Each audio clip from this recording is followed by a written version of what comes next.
ফুলবাড়ির জিয়াগঞ্জে পথ দুর্ঘটনায় মৃত্যু যুবকের। শোকের ছায়া এলাকায়। বাইকের কিস্তির টাকা দিতে গিয়ে পথ দুর্ঘটনায় মৃত্যু হলো যুবকের। বৃহস্পতিবার বিকেলে ঘটনাটি ঘটে শিলিগুড়ি জলপাইগুড়ি জাতীয় সড়কের ফুলবাড়ি সংলগ্ন জিয়াগঞ্জ এলাকায়। মৃত যুবকের নাম অভিজিৎ রায়। রাজগঞ্জ ব্লকের সন্ন্যাসীকাটা গ্রাম পঞ্চায়েতের ভুন্দারুগঞ্জ গ্রামের বাসিন্দা ছিলেন যুবক। ঘটনায় শোকের ছায়া নেমে এসেছে এলাকায়।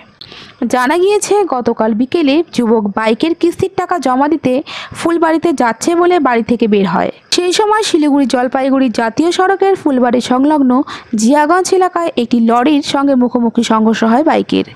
ঘটনায় ছিটকে পড়ে যুবক। দুমড়ে মুচড়ে যায় বাইকটি। খবর পেয়ে ঘটনাস্থলে পৌঁছায় এনজিপি থানার পুলিশ এবং ফুলবাড়ি হাইওয়ে ট্রাফিক আউটপোস্টের পুলিশ কর্মীরা।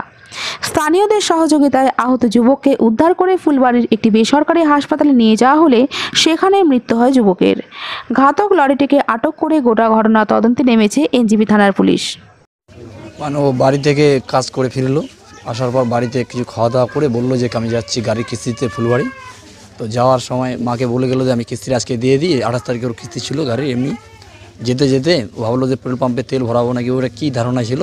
তারপরে হঠাৎ দেখলো মানে স্পট ডেড হয়ে গেল একটা গাড়ির সামনে। আনকন্ট্রোল হওয়ার পরে ওর তখন শুনতে পারলাম খবরে, তারপরে আমরা ছোটাছুটি হয়ে গেলাম দেখতে। ও একাই যাচ্ছিল সিঙ্গেল, ও কিস্তি দেওয়ার জন্য। ও এর আগেও ফুলবাড়ি যাইতো অনেকবারই। ও বাইকে ছিল। আর বাইকটা কেনার বেশি দিন হয়নি, প্রায় 6 মাসের মতো, 1.5 বছরের মতো হবে, বেশি দিন হয়নি। 3 বছরের কিস্তি ছিল তো গাড়িটার এমআই। এমনিও অনেক কিছু কাজ করতো, ইলেকট্রিশিয়ানের কাজ করতো, কাঠ মিস্ত্রি, এমনিও আরও অনেক কিছু কাজ করতো।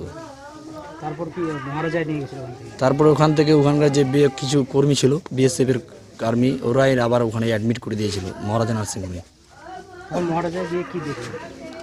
ওখানে যাওয়ার সঙ্গে সঙ্গেই ডাক্তাররা তো দেখলো, চিকিৎসা ঘরে নিয়ে গেল। দেখার পর তো তখনই বুঝতে পারলো যে ওর আর মানে বাঁচার চান্স নাই। তখন বুঝতে পারলাম যে তখন আর ওর এই নেই।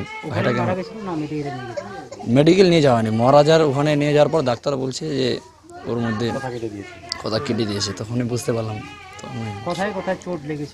ওর বুকের পাঁজরে লাগছিল, বিশেষ করে এই যে আমাদের হাড়টা এরিয়া, হ্যাঁ ওখানে ফেটে গিয়েছিল ধরতে গেলে ওটা। পাটা মাথা, 4 চাকা না 6 চাকা একটা গাড়ি ছিল, ওটার সঙ্গে মুখোমুখি সংঘর্ষ হয়ে তারপরে। আমার নিজের মাসির ছেলে হয়, ভাই হয় আমার। এই জায়গার নাম হচ্ছে ভুন্দারগঞ্জ। অভিজিৎ রায়, বয়স 17 বছর, 17, 18, 19 হবে এরকম। হ্যাঁ, আমার নাম হচ্ছে অরুণ দাস। কালকে শুনলাম অভিজিৎ রায় এই ভুন্দারগঞ্জে বাড়ি, আমার পার্টেই পড়ে। ও তো ফুলবাড়িতে কাজ করে, এমনি ইলেকট্রিসিটির কাজ করে, আদার্স কাজও যখন যেটা পায় আর কি।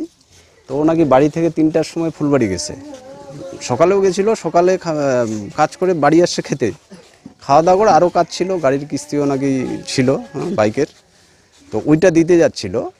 তো তখনই দুঃখজনক ঘটনাটা ঘটে। জিয়াগঞ্জের পেট্রোল পাম্পের সামনে একটা ক্যান্টার ওকে পিষে দিয়ে চলে যায়। তো বাড়ির অবস্থা খুব একটা ভালো না। এদের তো কাজ করেই সবাই খায়, ছেলেগুলা কাজ করে, বাড়িতে 5 জন, 3টা ছেলে আর বাবা মা আছে ওর। এর জন্য তো আমাদের ফুলবাড়ি টু জটিয়াগালি এই যে রাস্তাটা 4 লেন হচ্ছে না, এটার জন্য এই রাস্তাটার উদ্বোধন কর্তৃপক্ষ যে এগুলো কী দেখে, এখানে এত অ্যাক্সিডেন্ট হচ্ছে তবুও ওদের নজরে পড়ে না। বহু প্রাণ এইভাবে চলে যাচ্ছে, তরতাজা প্রাণ একটা চলে গেল, দুঃখজনক ঘটনা। আমি খুব ভালোবাসতাম ছেলেটাকে, মানে এত ভালোবাসতো আমাকে, সবসময় দেখা হলে কথা বলতো এবং আমার বাড়িও যাইতো, আমার নিজের মানে ইয়ের মতো সবসময় দাদু দাদু করতো। কী করবো, কালকে এই ঘটনাটা ঘটে গেছে। আমরা ওখানে ছিলাম রাত্রে 11টা পর্যন্ত মহারাজা নার্সিংহোমে। বললো না ও নেই বেঁচে।